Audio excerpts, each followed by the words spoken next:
Et on en parle ce matin avec Franck Proust, président de la métropole de Nîmes. Bonjour Franck Proust. Bonjour. Merci d'être avec nous en direct sur Sud Radio pour cette 73e édition des férias de Nîmes. Bon, je ne sais pas, Franck, si vous avez entendu tout à l'heure Rémi André qui nous disait que ça sera un peu grisonnant pour aujourd'hui du côté de Nîmes, mais normalement, on va éviter le scénario de l'année dernière, un peu cata, on avait dû annuler les férias. Hein, c'est ça, Franck, l'année dernière.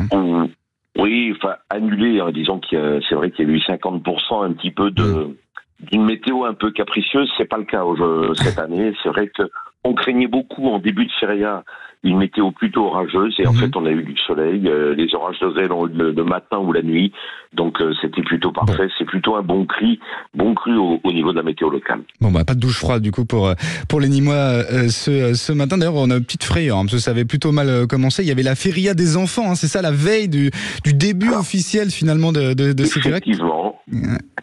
Effectivement, ouais. Vous êtes bien au courant, mais c'était la journée de mercredi qui avait été annulée, mais depuis jeudi, il y a eu un soleil magnifique et donc toutes les manifestations liées à cette feria ont pu avoir lieu. Bon, Franck Proust, avant de parler du programme pour aujourd'hui, parlons un peu de ce week-end. Comment se sont déroulées ces férias de Nîmes pour cette 73e édition? Plutôt bon enfant comme d'habitude, j'allais dire. Hein.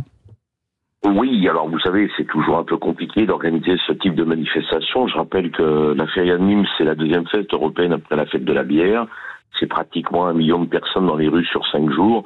Donc, c'est toujours une inquiétude en amont sur ce type d'organisation. Après, tout s'est plutôt bien passé. Il y a eu beaucoup de monde dans les rues puisque vous avez dans la feria plusieurs événements. Vous avez d'abord la corrida et le culte du taureau dans les arènes de Nîmes. Et là, on a vu des arènes pleines, trois corridas et encore une ce matin qui, comme on le dit, no hay billetes, des arènes pleines, ce qui démontre un petit peu un retour en grâce de l'aspect tauromachique.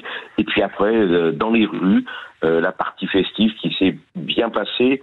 Et j'allais dire, je faisais le point avec les services de la préfecture hier, plutôt bon enfant, bien sûr quelques incidents, mais globalement un bon cru pour cette année de 2024. C'est plutôt une bonne chose. Vous parler de quelques incidents. On sait le contexte est assez délicat, c'est difficile. Est-ce que pour cette année vous avez particulièrement renforcé le dispositif de sécurité, peut-être plus d'hommes? Est-ce que il y a eu par exemple des drones comme on l'a vu notamment lors des dernières manifestations, notamment du côté de Paris?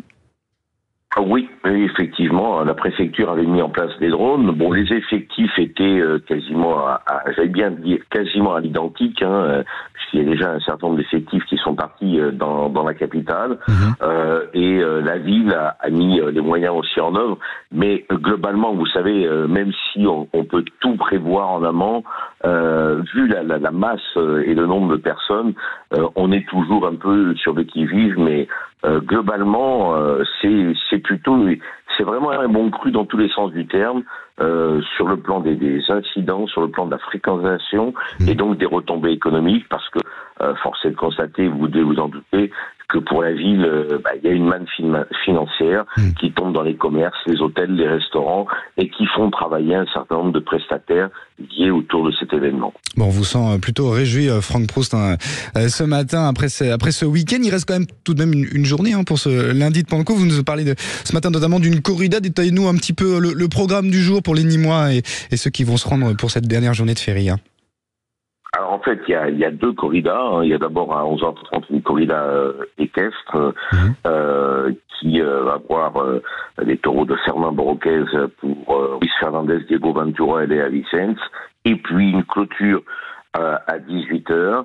Là encore avec des taureaux de Virgen Maria pour Juan Leal, Fernando Adrien qui va prendre son alternative, et puis Solal. Et puis au travers de ça, vous avez également un Rosillo, une messe sévillane, un tournoi de joute dans les jardins de la Fontaine, des espaces gitans, des espaces flamenco.